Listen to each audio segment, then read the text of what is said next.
Bienvenue sur ce second volet du vlog violet. Aujourd'hui, je vais vous présenter quelque chose que j'ai commencé à faire depuis 3 jours.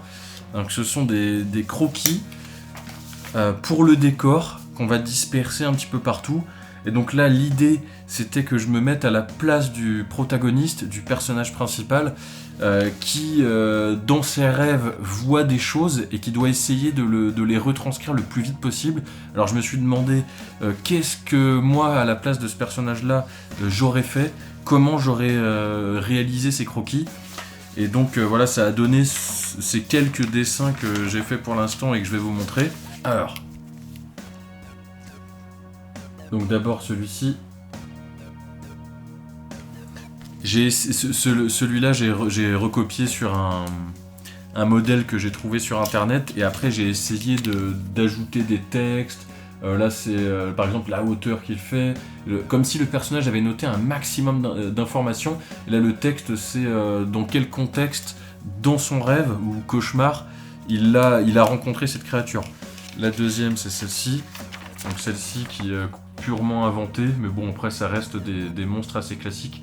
Donc là, le but, c'est que j'en fasse le plus possible pour pouvoir les éparpiller vraiment partout dans la scène, dans les scènes du court-métrage, quoi. Donc voilà.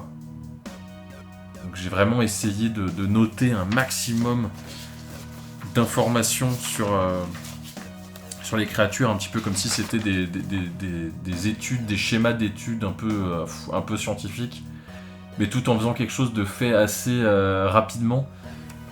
Parce que le but, c'est vraiment de faire comme si le personnage avait reproduit, enfin dessiné ça en très peu de temps. Quand on rêve quelque chose et quand on se réveille, on a la mémoire qui s'efface souvent rapidement, et donc si on devait être à la place de ce personnage et qu'on devait noter nos rêves, il faudrait aller très vite avant de ne plus du tout se souvenir ou plus de tous les éléments.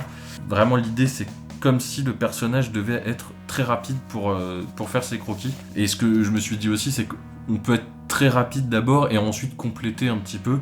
Et donc c'est pour ça, là, je me suis autorisé quand même à compléter un petit peu après, comme si le personnage était revenu sur quelques éléments de détail et tout ça. Donc évidemment, dans le court-métrage, tous ces dessins-là, on les verra dans le décor, donc peut-être même pas. Mais j'ai essayé de garder une cohérence avec l'univers créé. Et donc, tous les textes sont cohérents par rapport au court-métrage. Et là, le dernier, donc c'est une sorte de schéma, donc je vais en faire plusieurs, du plan que va essayer de réaliser le protagoniste dans le court-métrage, donc je ne vous en dis pas plus. Mais comme c'est une sorte de savant fou, c'est une sorte de croquis, comment on peut dire, d'autopsie. Mais je vais pas vous en dire beaucoup plus. Pour réaliser ces croquis-là, il faut vraiment déjà se mettre dans la peau du personnage pour se demander comment, à sa place, comment ce personnage pourrait réaliser ses dessins, pourrait faire ses dessins et comment du coup les rendre le plus crédible possible, parce que l'idée c'est que le décor soit le plus crédible possible pour que l'univers qui sera dans le court-métrage semble le plus palpable possible.